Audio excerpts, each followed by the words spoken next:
ye gina asante mante mu atwemampo no amansini mu na ye konoche krom ho na ba mu a ye wonya efie aduonum yensa wotwe abobo ye bi ene wode akosoa timba enua yi bi mekowie che konya kwansia abrante no ye nyamedia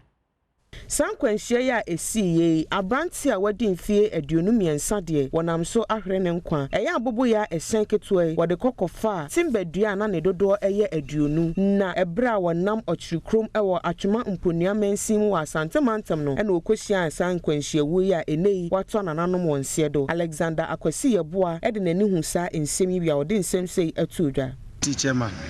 fatawo ene committee members no frame say aturenchim bi esi na mitumrika kudru na eye abranti a wanya mfie no aduonum yensa 23 edi amenya ye Kingsley ata omukofa nua omude abobo ya omutu bucket ni free so a na omalodu nua no de free bush wo e de aba ekwankasi mu kwanta na eno no musa na mepo a wo sekrum bepo musa na ba ochiprum omutranye na abobo ya no nua de nyina adale enti Kingsley ata enya wono na etwi na so wotene nchen meka ne sa abobo ya meti ntimi enhuri na ma nua no edwirigu no so atoye mu wa ana ofri mu tiba na sa free police former sabre am no ka said akodi nyina ni police commander ene ne mpanifo assemblyman owo no mode a wokan ne se sankwanhia ya ekoso bebre na nansen wo huna omo hwese obetumi ene mabu na owo no makasa se de be ya so omo etwi asen wo no obeto won ase se me peso aso si bebre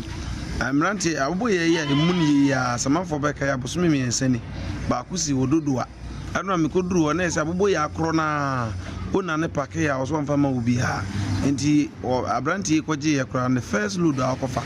a wode ba no so anurufie na emuni ade etan muni bosumi miensa nan ni de akumranti okopa te mesre mranti ne se abobo ya obroni anyese ya mfa nua anka bi abode ne banchi bi ne yedetwe eno de entimi muni nua no ba load no waso sa na dane tem bia e be stress omo enya nua na omo de fa na mum kia emum na minim se de fa